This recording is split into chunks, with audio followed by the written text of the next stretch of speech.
Hi, and welcome back to PGTV. I'm Katie Beck, and today we're talking Regs, a divisive topic that so many organizations fear while others embrace it. And to tackle the complexities of regulatory issues, I'm here with the Podesta Group's leading expert on regulation and rulemaking, Sally Katzen.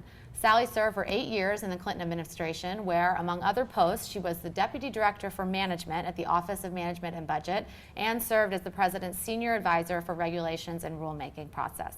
Thanks so much for joining us, Sally. Welcome. My pleasure, Katie. So let's just get into it. The election has come and gone. The President is about to start his second term, but he does so with Republicans still in control of the House and Democrats still in control of the Senate. So essentially status quo. What does this scenario mean for the regulatory environment? Well, this is classic divided government, and in the last half century we've had a lot of experience, so we know that invariably presidents will react to it. They want accomplishments. This is Republicans, Democrats.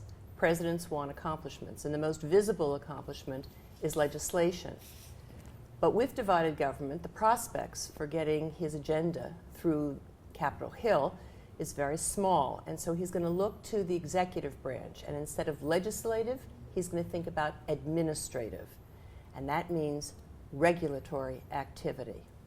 And if you're reading the Wall Street Journal, who has predicted a tsunami of regulatory activity, that will be a lot of activity. So, now that the president has won re-election, will this sort of flood of regulations that you've mentioned and the Wall Street Journal is predicting will happen become reality?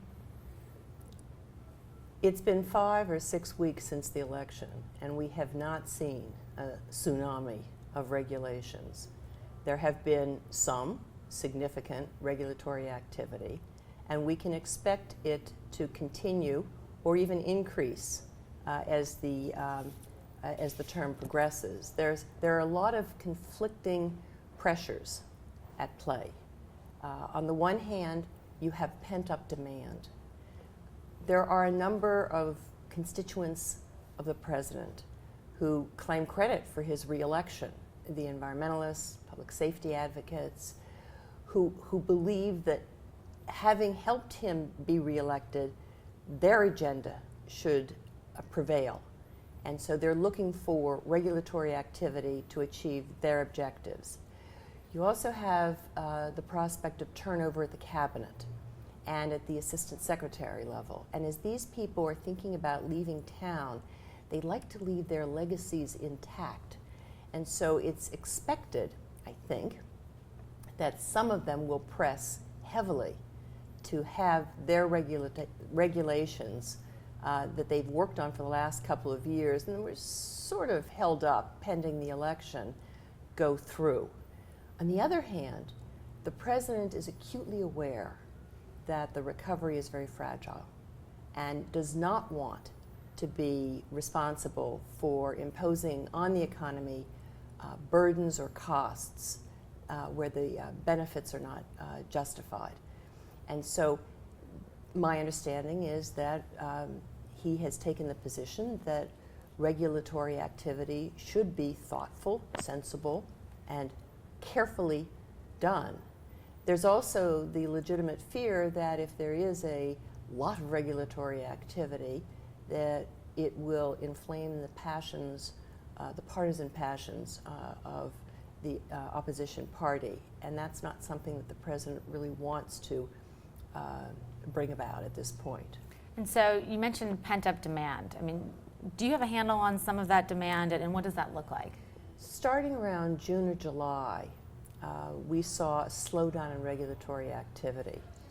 At the same time, there's an office within the Office of Management and Budget called the Office of Information and Regulatory Affairs.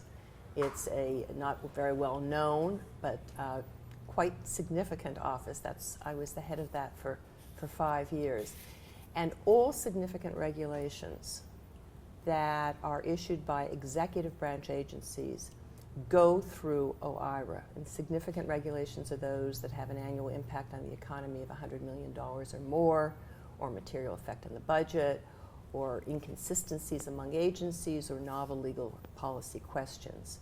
In other words, the important ones, the ones that, in your opening, some organizations fear and others embrace. And all of those have to go through OIRA, which keeps a database. And if you look at the database, you get a sense that there was slowly but surely a large buildup of regulations waiting for the election. Now, the polls closed on November 7th. The floodgates did not open, but they are starting to come out, and bit by bit we're going to see the regulatory activity pick up. And if you layer on top of some of this pent-up demand the president's concerns and potential thoughts towards his legacy, with that top of mind for him, what do you think some of his personal priorities will be?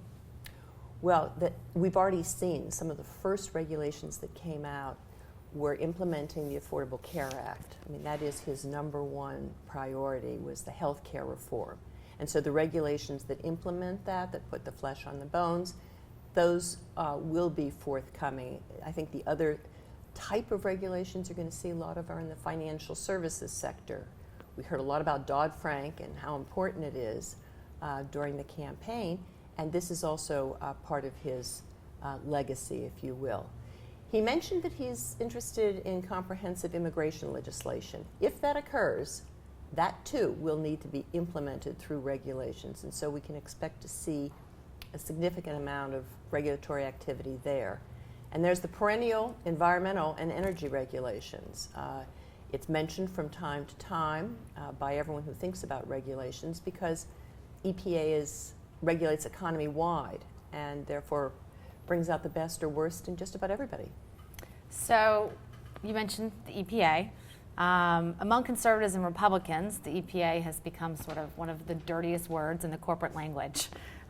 Given this negative rhetoric, doesn't that then mean that there's sort of a target on EPA's back? Sure, and that's not its only problem. I mean, it is the poster child for over-regulation in the Republican rhetoric. It's facing a couple of serious challenges. One will be budget constraints. We know that no matter how the fiscal cliff is resolved, there's going to be fewer resources for the agencies. And a cut, a flat line, or a significant cut in funding for EPA will cut into their ability to do the job that they have been assigned to do. There's going to be some turnover at EPA, and as the office heads leave and new ones come in, priorities will change and reflect that. EPA has also suffered a couple of defeats in the courts recently, and so I think they're going to be spending their resources trying to make even more defensible regulations, and so they're going to have to pick their battles very carefully. And all indications are that where they're thinking about going is a focus on air, which we breathe, and water, which we like to drink, if not paddle around in. And these are very important resources, and this is where their emphasis will be. And so, given all of this, and if all of this, as it begins to happen and unfold, and there is going to be a lot of regulatory and rulemaking action coming down the pipe, is there anything organizations can do to sort of mitigate the effects or the potential damage, and what are you advising your clients? Well, that's a very good question, because the fact that there will be regulations is a wake-up call for those who are affected to get ready, to understand what's happening, to be prepared, and then to respond with merit-based information, how to gather the right data to convince the decision makers, because the devil is always in the details. And to say, well, we're going to have a regulation on X, but what are they going to do, and how are they going to do it, and what vehicles are they going to use? And it's very important for people who are going to be affected, both those who will be burdened and those who will benefit, to think of solutions. If you come in with, all right, I take it there's a problem. How about instead of doing it this way, trying to do it that way, you have a chance of being listened to. And then there's always the last stop at OIRA, and preparing our clients for how to think through the arguments that will be effective and have some resonance is a critical stage. Well, thank you. It's been very insightful. We appreciate your wisdom. And for more perspectives and projections as the regulatory process and other legislative issues unfold in the coming months, keep your eyes on the PG pipeline.